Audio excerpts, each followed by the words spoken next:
Assalamualaikum warahmatullahi wabarakatuh. Kami dari kelompok 7 akan mempresentasikan hasil kerja kelompok kami, yaitu tentang Sistem Informasi Decision Support System atau DSS pada PT Ajinomoto Indonesia.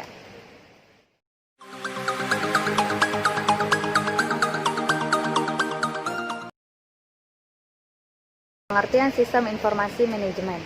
Sistem Informasi Manajemen adalah seperangkat prosedur gabungan yang mengumpulkan dan menghasilkan data andal dan relevan, dan terorganisir dengan baik yang mendukung proses pengambilan keputusan suatu organisasi. Pengertian sistem informasi menurut beberapa ahli. Menurut Gordon B. Davis, sistem informasi adalah suatu sistem yang menerima input atau masukan data dan instruksi, mengolah data sesuai instruksi, dan mengeluarkan hasilnya. Menurut John F. Nash, sistem informasi adalah sistem informasi kombinasi dari manusia, fasilitas atau alat teknologi, media, prosedur, dan pengendalian yang ditunjuk untuk mengatur jaringan komunikasi yang penting. Menurut Kertahadi, sistem informasi adalah alat untuk menyajikan informasi sedemikian rupa sehingga bermanfaat bagi penerimanya. Dan menurut MC Leod, sistem informasi merupakan sistem yang mempunyai kemampuan untuk mengumpulkan informasi dari semua sumber dan menggunakan berbagai media untuk mengumpulkan informasi. Fenomena sistem informasi. Perkembangan yang mencolok selama beberapa dasawarsa menjelang dimulainya abad ke-21 ditandai dengan semakin pentingnya informasi dan pengolahan data di dalam banyak aspek kehidupan manusia. Dengan tersedianya berbagai bentuk media informasi, kini masyarakat memiliki pilihan yang lebih banyak bagi informasi yang ingin mereka dapatkan. Kemajuan teknologi informasi seolah-olah membuat semua orang dapat mengetahui apa saja yang ingin mereka ketahui dengan sesegera mungkin.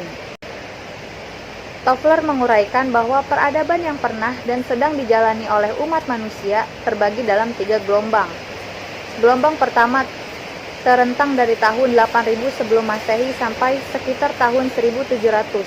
Pada tahapan ini, kehidupan manusia ditandai oleh peradaban agraris dan pemanfaatan energi yang terbaru. Gelombang kedua berlangsungnya antara 1700 hingga 1970. Dimulai dengan munculnya revolusi industri pada saat manusia beralih ke energi dan tak terbarukan seperti minyak, batu bara, dan gas alam. Gelombang ketiga yang kini mulai jelas bentuknya adalah peradaban yang didukung oleh aplikasi luar, energi alternatif yang sedapat mungkin terbarukan, bioteknologi dan rekayasa genetika dengan komputer dan mikroelektronika sebagai teknologi intinya. Gambaran tentang fenomena yang sama juga dilukiskan oleh John Naisbitt dalam tulisannya yang berjudul Megatrends, 10 Directions Transforming Our Lives. Naisbitt mengatakan bahwa kita telah menapaki zaman baru yang disirikan oleh adanya ledakan informasi beserta 10 kecenderungan pokok yang sesungguhnya menunjukkan bahwa kita telah beralih dari masyarakat industri ke masyarakat informasi. Sistem ekonomi umat manusia kini tergantung kepada produksi manajemen dan pemanfaatan informasi. Perkembangan teknologi adalah penunjang utama pembuatan keputusan di dalam organisasi modern. Ketika pertama kali komputer dipakai di dalam organisasi, pekerjaan menjadi cepat terselesaikan secara akurat dan efisien. Pemakaian komputer semakin meluas dan ternyata pemanfaatan komputer dalam tugas-tugas manajemen justru merangsang para manajer untuk terbuat lebih banyak dengan bantuan perkakas otomatis ini. Pentingnya SIM bagi perusahaan. Sistem informasi sangat dibutuhkan bagi perusahaan karena bisa membantu atau paling tidak meringankan tugas manajemen dengan memberikan informasi yang dibutuhkan manajemen. Informasi yang diberikan bisa dijadikan dasar dalam pengambilan keputusan manajemen, baik keputusan dalam perencanaan, pengawasan, dan pengendalian atau tujuan yang lainnya. Perusahaan yang akan dianalisis, sistem informasinya adalah PT Ajinomoto Indonesia.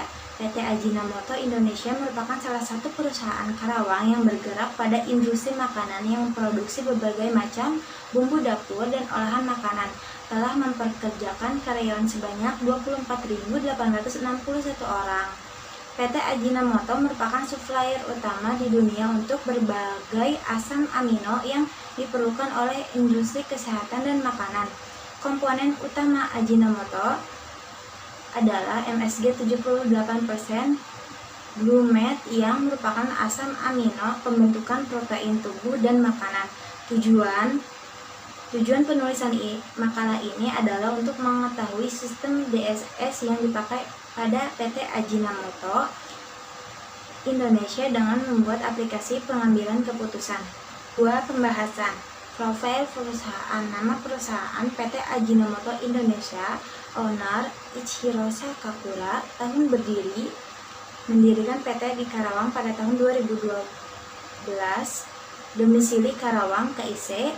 Pemegang saham The Masters of Japan and the Bank of Tokyo. Produk yang dibuat bumbu penyedap Masako, Saori, Sajiku, dan Mayumi. Nama saya Jantar Siombing. Di sini saya akan membahas bab 3. Bab 3 ada sistem yang digunakan. Untuk sistem yang digunakan adalah sistem Decision Support System atau DSS. Sistem DSS merupakan bagian dari sistem informasi berbasis komputer yang dipakai untuk mendukung pengambilan keputusan dalam suatu organisasi atau perusahaan. Dapat juga dikatakan sebagai sistem komputer yang mengelola data menjadi informasi untuk mengambil keputusan dari masalah semi terstruktur yang spesifik. Sistem pendukung keputusan mulai dikembangkan pada tahun 1970.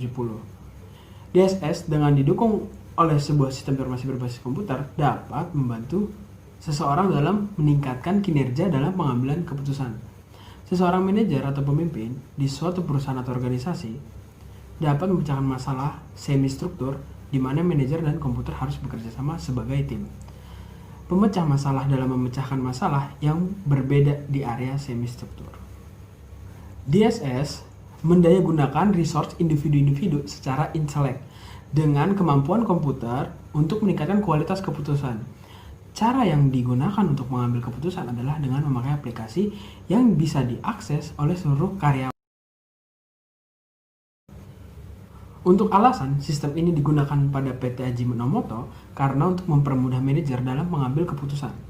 Deskripsi aplikasi pengambilan keputusan ini dibuat oleh manajer untuk memudahkan dalam pengambilan keputusan dengan cara memakai aplikasi yang dibuat oleh direktur yang bekerja sama dengan pihak IT, kemudian diberitahukan kepada manajer dan diinformasikan kepada seluruh karyawan agar mengakses aplikasi tersebut. Kemudian pihak atasan akan meminta pendapat seluruh karyawan sebelum melakukan pengambilan keputusan. Untuk flowchart aplikasi, yang pertama, direktur memberikan informasi ke manajer agar menerima informasi dan menyampaikan kepada karyawan melalui aplikasi. Setelah karyawan menerima informasi, kemudian para karyawan akan langsung membuka aplikasi pengambilan keputusan yang terdapat pada menu Home Forum, Diskusi, kemudian klik Ajukan Keputusan. Keunggulan aplikasi ini ada dua, yaitu pada saat pengambilan keputusan lebih cepat dan mengefisiensi waktu. Untuk kelemahan aplikasi ini ada dua, yaitu hanya bisa diakses jika memiliki koneksi internet dan harus dilakukan pembaruan setiap bulannya atau di-upgrade. Pengembangan sistem informasi DSS, PT Ajinomoto Indonesia dan sistem pengambilan keputusan menggunakan aplikasi yang berfokus pada seluruh karyawan pada saat pengambilan keputusan untuk menyelesaikan persoalan yang ada. Namun, para karyawan yang mengeluh dengan dibuatnya sistem aplikasi ini karena masih banyak beberapa karyawan yang belum mengerti cara penggunaan aplikasi tersebut dan mereka mengatakan kesulitan dengan fitur yang ada pada aplikasi tersebut. Pada dasarnya, sistem ini digunakan untuk mempermudah kegiatan perusahaan dalam mengambil keputusan. Perusahaan membuat pembaruan sistem yang bisa dimengerti oleh penggunanya, karena nantinya semua keputusan yang telah disetujui dan dicatat pada aplikasi tersebut. Kunci utamanya adalah perusahaan harus memperbaiki aplikasi yang digunakan untuk pengambilan keputusan dan bekerja sama dengan pihak IT untuk membuat fitur yang lebih mudah dimengerti oleh seluruh karyawan. Tujuan pengembangan sistem DSS yaitu pengembangan ini bertujuan pada saat pengambilan keputusan yang dilakukan pada aplikasi decision making. Cara ini juga bisa digunakan untuk menghindari agar tidak terjadinya kerusuhan pada saat pengambilan keputusan dan sangat menghemat waktu serta bisa diakses dimanapun, dan nantinya aplikasi ini akan di-upgrade agar seluruh pengguna dapat memahami.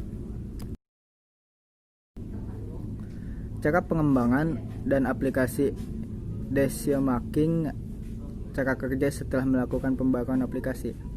Yang ke-1, buka aplikasi decision making, kemudian klik login. Yang kedua, masukkan username dan otomatis data para karyawan sudah tercantum pada aplikasi tersebut. Yang ketiga, kemudian klik menu discuss.